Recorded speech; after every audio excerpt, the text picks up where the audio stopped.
This podcast is sponsored by Release Winery. Every wine tells a story. Each growing season, it's our goal to create an artisan Napa Valley wine of exceptional quality. Join us as the story of this ultra-limited wine continues. Learn more at releasewinery.com.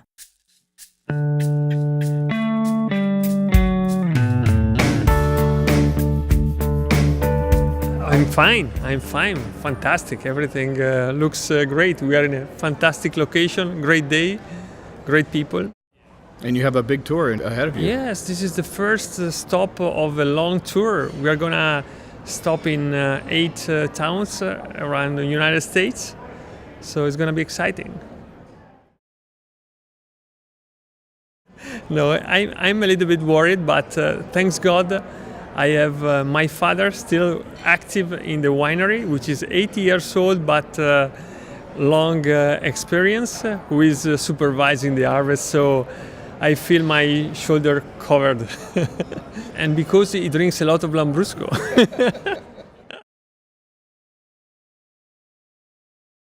You know, Lambrusco is a very approachable and friendly wine. It's a wine which is designed to go with food, to pair with food. And to be honest with you, Italy is a food country, but the area where I come from, Emilia-Romagna, is called the capital of food in Italy. It's called the food valley, the food basket of Italy. So the food that we have pairs fantastically with Lambrusco. And, when a wine can make a great cuisine, I think that it's a great wine. Emilia-Romagna is the region. The capital of the region is Bologna. And it's an area where the lifestyle is so great and fantastic. Not because just food, but because of fashion, for instance. Max Mara, Giorgio Armani, born in Emilia-Romagna. Music, Giuseppe Verdi, Luciano Pavarotti. What else? Car industry. Ferrari, Lamborghini, Maserati. I don't know if you ever heard of this. I think I heard of Ferrari once. Yeah. Maserati, sure, yeah. They come from Modena, which is in the center of the region. So, it's a good part where you wanna live, where you want to be. Is that where you grew up? Yes, it's where my family grew up, and for 120 years we've been devoted to produce wine and to produce Lambrusco, which is this red, fizzy, sparkling, refreshing, fruited wine. Emilia-Romagna is located more or less to the north of Italy, and it's in the middle of a magic triangle wine-wise. Piedmont, Veneto, and Tuscany. We are just in the middle. When I pour a glass of Lambrusco, people start smiling immediately, because they see this fizzy, foaming, red, purple wine, and I can see a smile in their face immediately, and then the wine makes the rest. It's so refreshing, it's so fruited, it's so approachable. It's you need 2 fermentations instead of 1. Oh, really? Yes, exactly. The first fermentation is just the normal alcoholic fermentation. The second fermentation is carried on in a closed space, closed area. Could be a bottle, could be a tank. So during the second fermentation, the alcohol is naturally transformed into sugar and bubbles.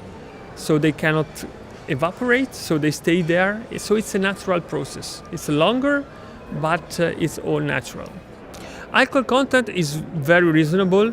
It's usually around 11.5 for the secco version, for the dry version, 8% for the sweet one. So extremely reasonable alcohol content.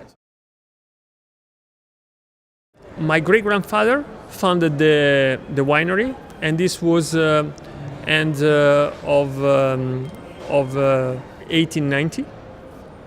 So over 120 years ago.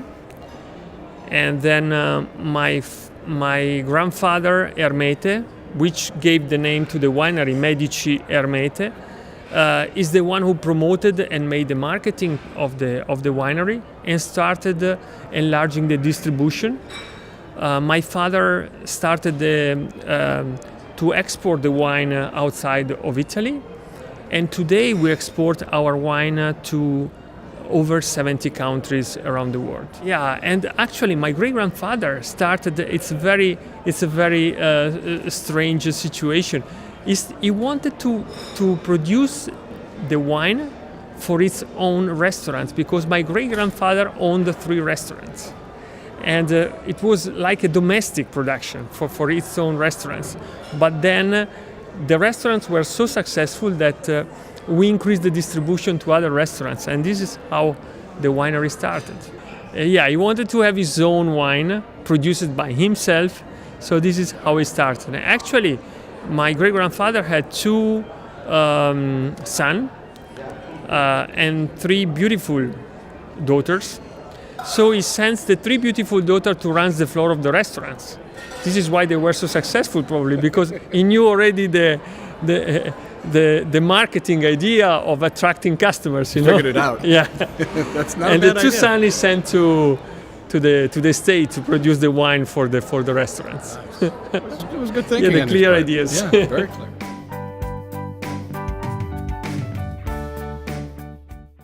This podcast is sponsored by Release Winery. Every wine tells a story. Each growing season, it's our goal to create an artisan Napa Valley wine of exceptional quality. Join us as the story of this ultra-limited wine continues. Learn more at releasewinery.com.